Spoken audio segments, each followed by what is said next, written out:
of the letter of St. Barnabas. It does not appear in the New Testament, of course. It's one of the early fathers' writings attributed to Barnabas. Faith begins and ends with hope and hope of life. Greetings to you, my sons and my daughters, in the name of the Lord who loved us, peace. Rich and eminent indeed are the evidences of holiness with which God has endowed you, and such a root has his gift of spiritual grace taken in your hearts, that I am overjoyed by the bliss and the glory of your souls.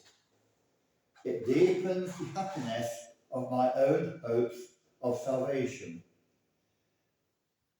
when I see such an outpouring of the Holy Spirit upon you from the riches of the divine fountainhead. After longing so much for a sight of you, the reality has left me overwhelmed.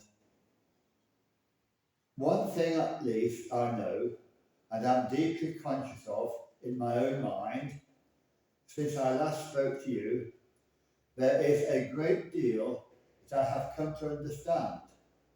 For on my pilgrimage toward holiness, I have had the companionship of the Lord himself. Consequently, I too, like him, am bound to think of you as dearer to me than life itself, because of the intense faith and love that have their dwelling in your hearts, as you hope for that life which is his. Also, I have a feeling that if my care on your behalf prompts me to pass on some part of what I myself have received, it may earn me a reward for being of service to the souls of such merit. For these reasons I have been at pains to send you this small treatise, by which, in addition to your faith, you may be put in complete possession of knowledge as well. The divine principles are three in number: faith, ends, and hopes. Faith begins and ends with hope. Hope of life. Judgment begins and ends with holiness. And the works of holiness are evidenced by love and the joy and gladness it brings. Moreover, through the prophecies the Master has laid upon us, both past and present history, and has even given us an anticipatory taste of the future as well, it follows that when we see events coming to pass step by step, precisely as he told us, this ought to enrich and heighten the reverential fear we pay to him.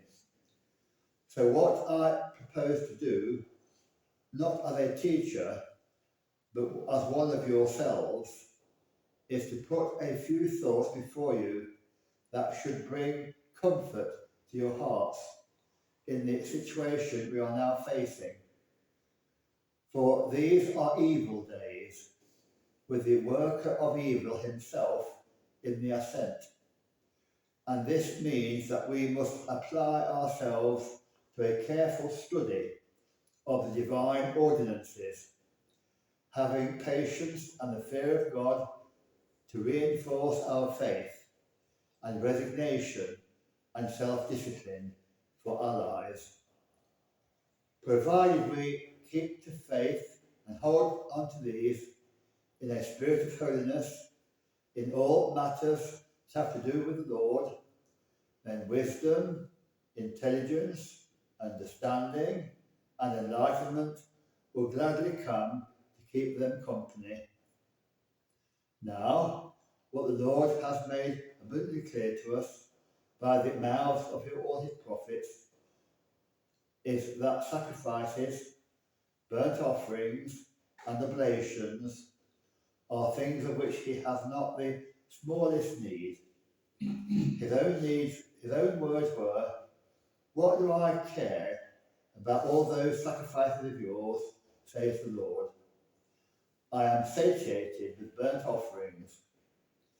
I want neither fat of lambs, nor blood of bulls or goats, nor your own attendance here in my sight.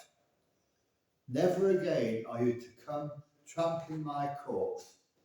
It is useless to prefer me with gifts of fine flour, and incense is detestable to me, and I cannot endure your own moons and your Sabbaths."